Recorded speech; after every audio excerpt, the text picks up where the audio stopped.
Halo semuanya, kalian pasti sudah pernah dengarkan ya istilah namanya MNC. Tapi MNC ini yang dimaksud bukan MNC salah satu stasiun televisi ya, tapi adalah multinational company atau perusahaan multinasional.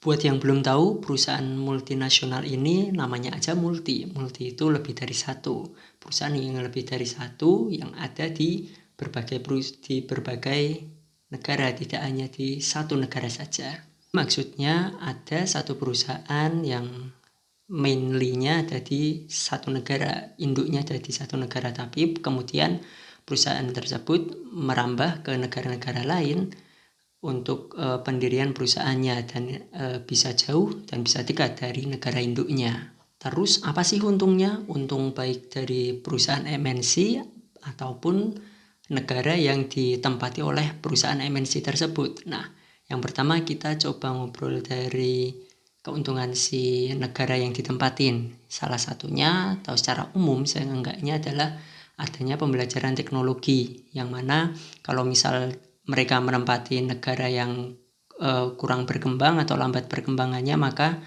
mereka bisa mendorong perkembangan teknologi di negara tersebut.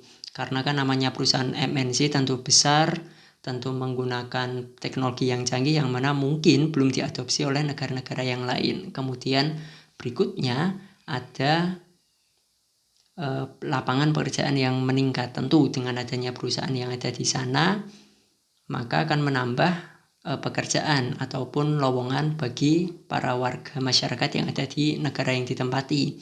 Kemudian yang ketiga, secara otomatis juga akan meningkatkan atau menumbuhkan atau menggerakkan roda perekonomian di negara tersebut.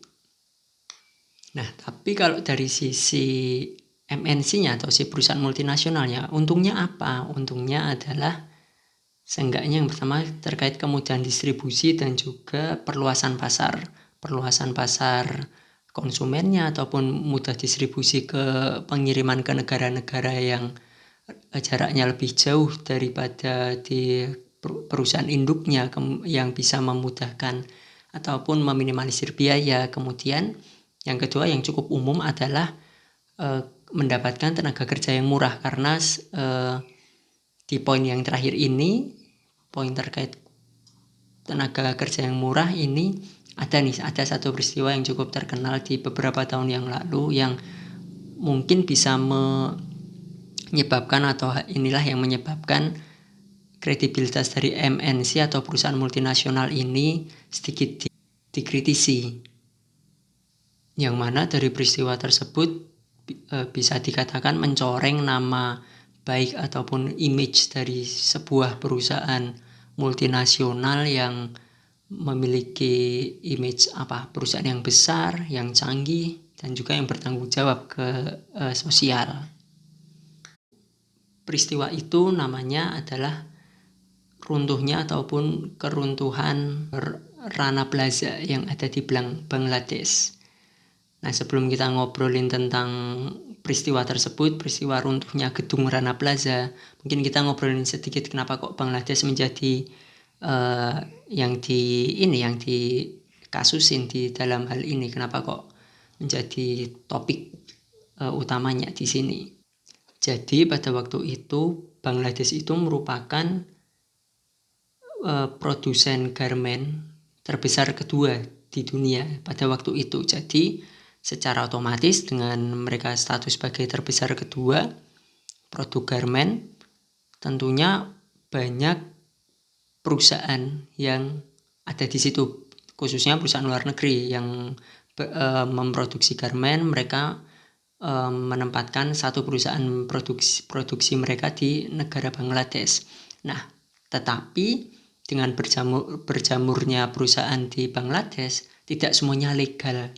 Banyak juga yang ilegal pendiriannya, dan juga selain ilegal pendiriannya, penggunaan tenaga kerjanya itu nggak manusiawi, tidak upah lemburnya yang mungkin tidak dibayarkan, tidak dibiayai, ataupun juga dari kesejahteraan karyawannya yang tidak diperhatikan.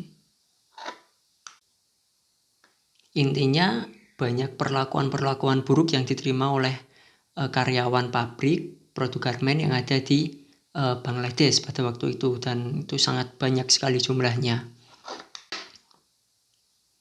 Singkat cerita, sebenarnya bangunan yang ditempatin para produksi itu yang untuk memproduksi garmen, namanya Gedung Rana Plaza, itu sebenarnya udah nggak layak pakai. Itu tuh diceritakan banyak retakan-retakan yang sudah muncul di gedung itu dan sudah direkomendasikan untuk dikosongkan sebenarnya gedungnya. Bahkan 1 hari sebelum terjadinya kejadian tersebut, peristiwa naas tersebut, sebenarnya pemerintah setempat itu sudah mewanti-wanti ataupun memberikan peringatan untuk segera mengosongkan gedung tersebut, tetapi para pemiliknya ini tidak menggubris dan lalai, sehingga mereka tetap membuka plaza tersebut, yang akibatnya tidak menyanggupi daya tampungnya sehingga roboh dan menghasilkan atau menyebabkan banyak korban luka, baik meninggal dunia maupun luka berat maupun luka kecil. Nah, dan mengapa kok ini dikaitkan dengan perusahaan multinasional? Karena di reruntuhan itu, jadi waktu setelah runtuh gedungnya, di balik reruntuhan tersebut ditemukan potongan kain dari suatu perusahaan lah yang dinaungi atau ditanggung jawabi oleh Inditex, namanya perusahaan Inditex. Jadi kemudian Inditex menjadi salah satu perusahaan yang dianggap bertanggung jawab atas terjadinya peristiwa runtuhnya Rana Plaza tersebut. Nah, si Inditex ini bukan perusahaan kecil ya, sebenarnya perusahaan yang besar. Mereka menjaga brand-brand yang besar seperti Zara dan lain sebagainya. Tapi menariknya adalah di laporan tahunan mereka yang mereka terbitkan, annual reportnya, pada saat di tahun terjadinya peristiwa Rana Plaza tersebut, mereka ini terkesan seolah menghindar dari topik runtuhnya Rana Plaza tersebut. Hal ini bisa dilihat dari penelitiannya Antonini di tahun 2020. Mereka mengobservasi laporan tahunan yang disampaikan Inditex ini seperti apa terkait peristiwa tersebut, dan mereka yang ditampilkan itu adalah runtuhnya Rana Plaza yang mereka sebagai spotlightnya, tetapi mereka mengklaim bahwa mereka tidak ada hubungan bisnis dengan salah satu pabrik di Rana Plaza. Padahal ditemukan bukti ada potongan kain yang melibatkan logo perusahaan tersebut, sehingga ini menjadi seperti kontradiksi sekali antara apa yang disampaikan oleh Inditex dan apa bukti yang ditemukan sewaktu peristiwa tersebut. Artinya si Inditex ini seperti seolah melepas tangan kan, kayak ini nggak ikut bertanggung jawab nih atas kejadian ini, mungkin itu hanya tidak disengaja atau seperti apa. Nah, kemudian kejadian itu menunjukkan bahwa di balik gemerlapnya nama perusahaan multinasional yang canggih, sophisticated dan juga yang lainnya, tapi meskipun mereka perusahaannya ada di mana-mana, bukan berarti mereka itu memperhatikan lingkungannya. Dalam artian justru karena mereka perusahaannya ada di mana-mana, mereka tidak bisa mengontrol setiap perusahaan, terutama perusahaan yang lokasinya jauh dari perusahaan induknya, sehingga ini menjadi konsentrasi juga apakah mereka mendirikan perusahaan di negara lain itu semata-mata hanya untuk mencari tenaga SDM yang lebih murah supaya tenaganya bisa diperas, supaya bisa menghasilkan produk yang banyak sehingga menghasilkan keuntungan yang besar bagi si perusahaan tersebut. Berarti kan ini sebenarnya sama aja namanya eksploitasi ya, eksploitasi tenaga kerja manusia. Nah, kemudian dari kejadian ini kalau kita kaitkan dengan Indonesia kan sebenarnya juga dipandang sebagai pasar tenaga kerja yang cukup murah kalau dari mata negara lain ya, dari pandangan dari negara lain. Nah, berarti amit-amit kemungkinan pun ataupun ada bisa potensi terjadinya hal seperti ini kalau misal tidak diperhatikan dengan baik.